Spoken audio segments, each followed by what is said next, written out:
Physios, and this is James, and today we're going to start talking about Achilles tendonitis and what it is. James is going to give a quick explanation of what actually causes it. Yeah, so Achilles tendonitis, there's two main types. One is right on the heel bone, and that's called insertional Achilles tendonitis, or in the UK it's better known as tendinopathy rather than tendonitis. And the other type is the mid-portion Achilles tendonitis. Two different treatment methods which we'll talk about later on in the video. But primarily the symptoms are pain on the back of the heel, typically worse in the morning, worse during activity, and within 24 hours afterwards. If you sit for a period of time and get up and walk, it may be a little bit stiff and then ease within 5 or 10 steps. With really chronic Achilles tendonitis, it can just be painful with all activity. However, we normally expect it to settle down at rest, so commonly we don't see pain at rest. If there is pain at rest, then we're often thinking about other things that may be contributing towards that pain. John is then going to talk a little bit about what we see in clinic in terms of diagnostics. Yeah, and another thing I'll just say about causes, it usually be caused by some sort of spike in load. So that might be you start walking a lot more, you start running a lot more without giving that tendon enough time to recover from that activity, and that will usually spike that pain for majority of our patients.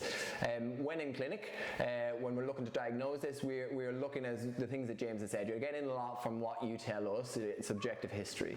And then when we're assessing, we're looking at, is there pain along the tendon? So we're looking to find for any thickening or any swelling around the area, and then pain on palpation.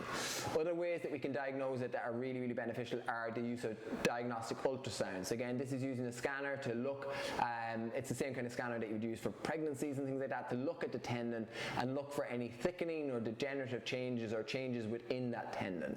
We can also then look using some equipment in the scanner to look at any inflammation that is occurring within that tendon itself as well.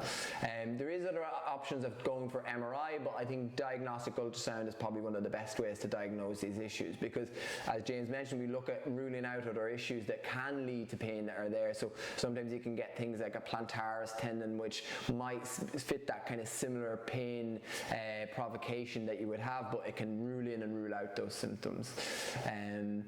Then from there we're looking at how we go into treatment. So from a treatment perspective, we would be looking at trying to load up this tendon and regain its loading properties. So we have a few exercise videos that we can link below which can help out with that.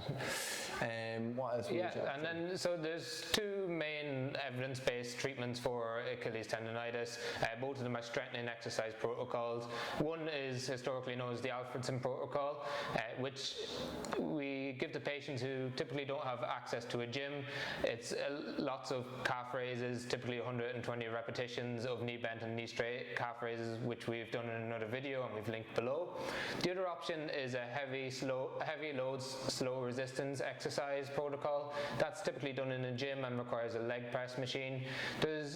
In terms of which is more successful, evidence suggests that they're equally beneficial and get patients better within 12 weeks. The compliance is a little bit better for the heavy load slow resistance protocol because people only have to do it 3 times a week, and they're in an athletic population. It tends to work better because they're stronger afterwards than in those that done the Alfredson protocol, but both are equal for pain relief. If that's unsuccessful in a small group of patients, we look at other options, which John's going to talk about. So definitely in those more stubborn cases that aren't settling down with any of the loading or any of the activity modification, the kind of things that you might have been advised, we can use things like shockwave. So again, shockwave is looking at using sound impulses to look at breaking down some of that inflammatory area, or looking to stimulate a little bit more of a healing response in the area. Again, because shockwave is a little bit painful, it's one of these options that we don't go for straight away, but a course of shockwave along with loading is often a good way to try and get rid of those stubborn cases of Achilles tendonitis, and in those really ones that do not respond to loading and do not respond to any shockwave, which can happen, we can go down a debridement route, which is where you go for surgical intervention. Again, we try and stay away from this unless we've exhausted all other options, as again success rates in this may not be as positive as we'd hope them to be.